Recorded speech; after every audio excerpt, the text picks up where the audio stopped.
Hello guys, मेरे YouTube channel में आप लोग का स्वागत है। तो आज प्रश्नावली 3.5 का फर्स्ट क्वेश्चन को हम सॉल्व करेंगे। तो बिना समय को बर्बाद किए चलिए अपने क्वेश्चन की ओर चलते हैं। क्वेश्चन क्या कर रहा है? क्वेश्चन बच्चों कह रहा है कि निम्नलिखित समीकरणों के युग्मों में से किसका एक अद्वितीय हल है, किसका कोई हल नहीं है, या किसके अपरिमित रूप से अनेक हल है। अद्वितीय हल की स्थिति में उसे वज्र गुणन विधि से ज्ञात करना है। हमें इस इक्वेशन में वज्र विधि से इक्वेशन को प्राप्त करना है और किसका किसका हल है और किसका किसका हल नहीं है। ओके, तो किताब को बच्चों साइड करते हैं। तो अभी तक वीडियो को लाइक नहीं किए तो लाइक सब्सक्राइब और शेयर जरूर कर दें और शुरू से अंत तक जरूर देखें। ओके, फर्स्ट क्वेश्चन क्या है? फर्स्ट क्वेश्चन में हमें दे रखा है x minus 3y minus 3 equal to 0 व 3x माइनस 9y माइनस 2 बराबर 0। इस कंडीशन को हमें दे रखा है। x minus 3y minus 3 equal to 0 व 3x minus 9y minus 2 equal to 0। Okay,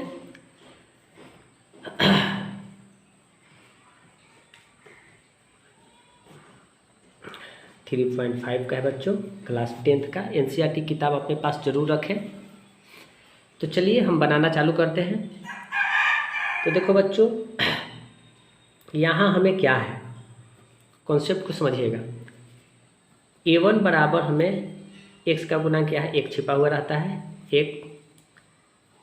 a2 बराबर 3 दे रखा है 3। ओके, b1 बराबर -3 और b2 बराबर -9। ओके, c1 बराबर -3 और c2 बराबर -2 है। ओके, तो अब इसे हम क्या करेंगे बच्चों? अब इसे करेंगे a1 बटा a2। तो a1 क्या है, 1 है, तो यहाँ पर 1 लिखे, बटा a2 कितना है 3, तो 3 लिखे। ओके, अब निकालते हैं b1 बटा b2। तो b1 क्या है, -3 बटा -9। तो माइनस माइनस कैंसिल, 3 एक कम 3 और 3 तिया का 9। ये भी हमारा 1/3 आया। ओके, अब c1 निकालते हैं, c1 बटा c2। तो c1 क्या है, हमें c1 हमारा दे रखा है -3 और बटा c2 क्या है -2। ओके, ये दे रखा है ना, तो माइनस माइनस कैंसिल हो गया, बट यह आया हमारा 3/2 आया। ये 3/2 आया। तो क्या करेंगे बच्चों, हम इस कंडीशन में इसको क्या करेंगे, चूँकि a1 बटा a2 बराबर b1 बटा b2 परंतु c1 बटा c2 बराबर नहीं है। ओके, देखिए a1 बटा a2 बराबर है b1 बटा b2, लेकिन c1 बटा c2 के बराबर नहीं है। जब इस मेथड इस टाइप से फॉलो कर रहा है तो इसे हम क्या कहते हैं, समांतर रेखा बोलते हैं। क्या बोलते हैं? इसे हम समांतर रेखा बोलते हैं।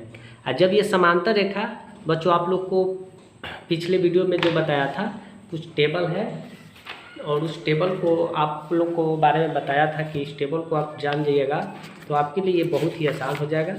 तो आप इस टेबल को हालांकि मैंने इस टेबल को बता दिया हूँ, कोई दिक्कत नहीं होने वाली बात है। इस टेबल को आपको देखिए, यहाँ पर यही कंडीशन को फॉलो कर रहा है।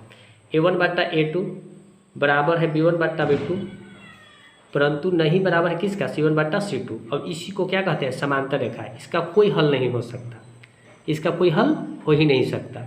तो यही चीज़ यहाँ पर बोल रहा है, इसका भी कोई हल नहीं होगा। तो यहाँ पर बच्चों हम इस टाइप से लिख सकते हैं। कैसे लिखेंगे, यहाँ हम लिखेंगे यह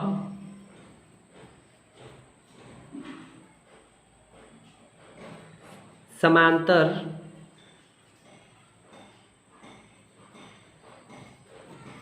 रेखा होगी, यह समांतर रेखा होगी। जब ये समांतर रेखा है तो इसका कोई हल नहीं होगा। क्या होगा? कोई हल नहीं है। और जिसका जब कोई हल नहीं रहेगा उसे हम असंगत बोलते हैं। क्या बोलते हैं? असंगत बोलते हैं।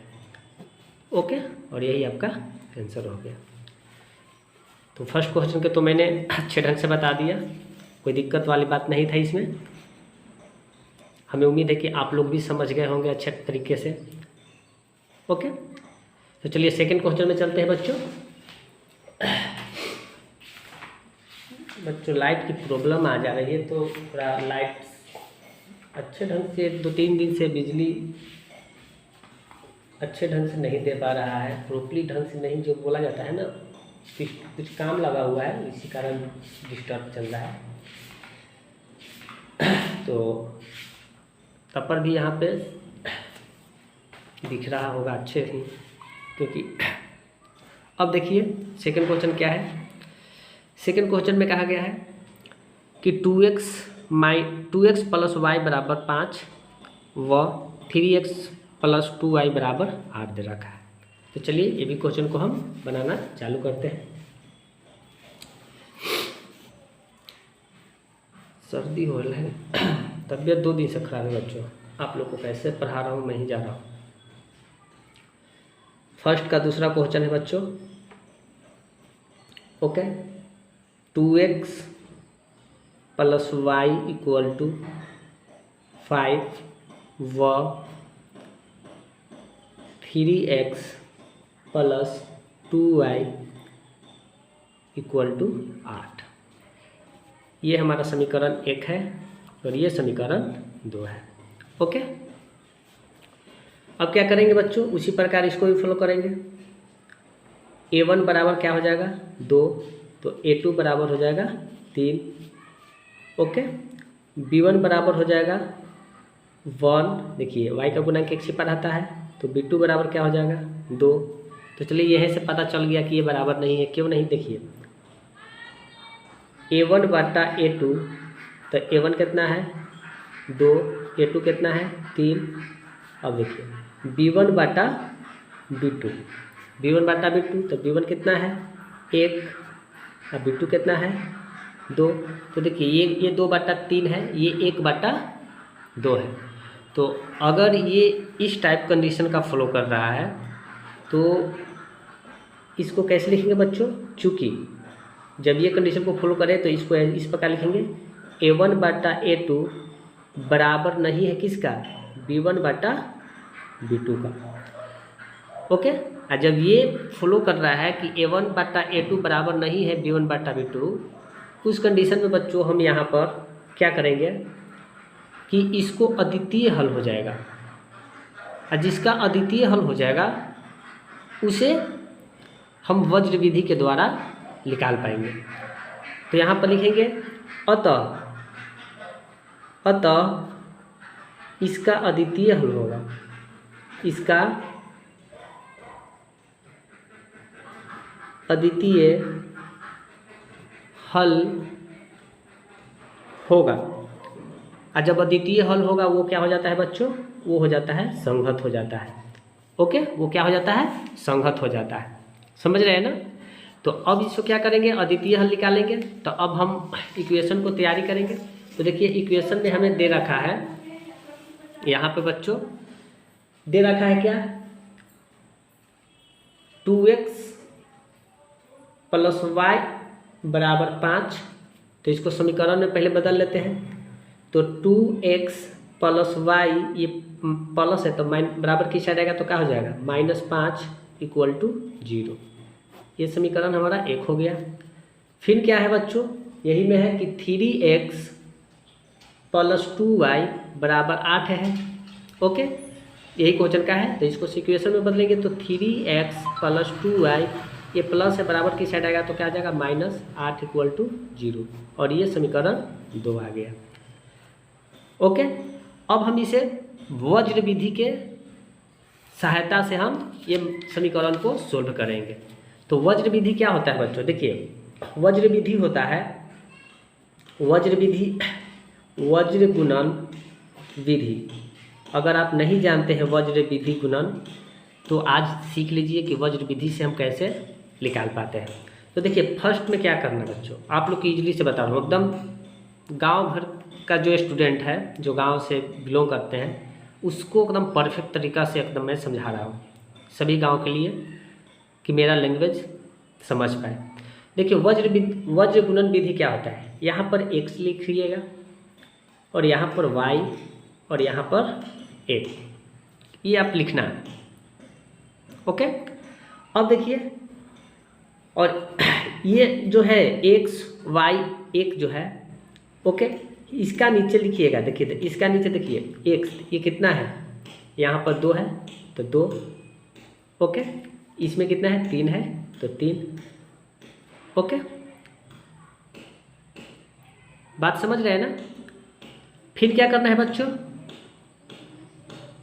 y में देखिए यहाँ पर क्या है, y का गुणन कितना होता है 1 है तो यहाँ पर हम 1 लिखें, ओके। इसमें क्या है, यहाँ पे y में 2 है तो यहाँ पर हम 2 लिखें। अब आते हैं 1 में, तो देखिए कितना है -5 तो यहाँ पर लिखें -5। इसमें क्या है -8 तो -8 लिखें, ओके। फिर इसके बाद क्या कीजिएगा कि x बराबर y बराबर 1, इस टाइप से आप लिख लीजिएगा, ओके।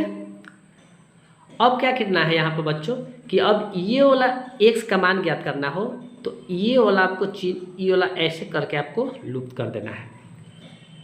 और लुप्त कीजिएगा तो याद आपको नज़र कैसे जाएगा, यहाँ से यहाँ। तो देखिए -8 में 1 से गुना करेंगे तो क्या होगा, यहाँ पर -8 होगा। ऑटोमेटिक आपको माइनस का चिन्ह हो जाता है, निगेटिव का चिन्ह हो जाता है, यहाँ ऑटोमेटिक निगेटिव का चिन्ह हो जाता है। फिर उसके बाद इसके साथ गुना किए तो -8 ऑटोमेटिक निगेटिव का चिन्ह हुआ। अब फिर इसको इसके साथ गुना कीजिए, यहाँ से यहाँ गुना कीजिए तो क्या हो जाएगा 5 दूना का 10, अब माइनस से माइनस तो माइनस क्या हो जाएगा 10 हो जाएगा, कोई दिक्कत नहीं है।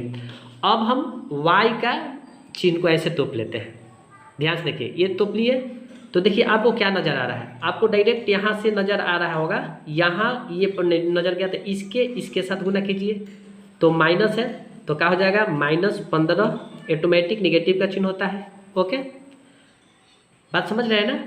और फिर ये -8 में 2 से कीजिएगा तो क्या हो जाएगा -16, गुना किए 8 दूना का 16, माइनस से माइनस, ओके, समझ रहे हैं ना।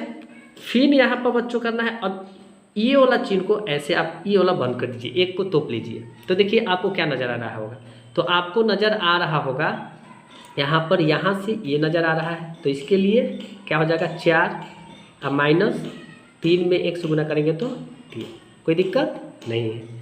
अब इसी को क्या करना है बच्चों, सोल्यूशन कर देना है, निकाल देना है। तो -8 माइनस माइनस प्लस क्या हो जाएगा, यहाँ पे ऐसे लिख सकते हैं बच्चों x बटा, देखो माइनस से माइनस 8 है 8, माइनस माइनस क्या हो जाता है +10, अब बराबर इसको भी क्या कर लेंगे -15 ना माइनस माइनस +16, कोई दिक्कत नहीं है। 1 बट्टा क्या हो जाएगा, 4 में से 3 गया तो 1 हो गया, ओके। फिर क्या करना है बच्चों, आपको अब इसको x बटा क्या हो जाएगा, 10 में से 8 जाएगा तो 2 बराबर 16 में से जाएगा 15 तो क्या हो जाएगा 1 हो जाएगा, कोई दिक्कत नहीं है। और ये हमारा 1/1 है। अब क्या करना है कि समांतर करना है, समान लाना है, तो इसके साथ पहले गुना कर लेंगे, ओके, फिर इसके साथ कर लेंगे, कोई दिक्कत नहीं। तो पहले हमें x का मान निकालना हो तो किस प्रकार निकलेगा, x/2, ये बोले ना कि इसके साथ गुना करना है, बराबर 1/1। तो देखिए x में 1 से गुना करेंगे तो x, अब बराबर क्या हो जाएगा, x में 1 से गुना किए तो x बराबर है, बराबर 2 में 1 से गुना करेंगे तो 2, तो ये हमें x का मान निकल के आ गया, एक आंसर ये हो गया। उसी प्रकार पुनः y बटा 1 है, फिर इसी से गुना करना है 1 बटा 1 से, तो y में 1 से गुना करेंगे तो y बराबर 1 में 1 से तो 1, तो ये हमें y का मान निकल के आ गया। ओके, तो यही हमारा मैथ था बच्चों 3.5 का 2 क्वेश्चन बहुत ही इजी टाइप से सॉल्यूशन हो गया, कोई दिक्कत नहीं है। तो आप लोग से उम्मीद करता हूँ बच्चों कि मैथ अच्छे ढंग से समझ रहे हैं। बहुत ही धीमी धीमी गति से बोला जाता है ना कि बच्चों को पढ़ाया जाता है, उस विधि से पढ़ा रहा हूँ, फास्टली भाग न रहा हूँ कि ताकि आप लोग को समझने में प्रॉब्लम हो। मैं कितना आसान से और धीरे धीरे आप लोग करके पढ़ा रहा हूँ। तो बच्चों अगर आप 10th क्लास में हैं तो आपके लिए ये 2 होमवर्क रहा, ये और ये आप लोग के लिए 2 होमवर्क रहा, बल्कि बहुत ही आसान है बच्चों। जो 1 और 2 जिस प्रकार बनाए हैं उसी प्रकार 3 और 4 का भी है।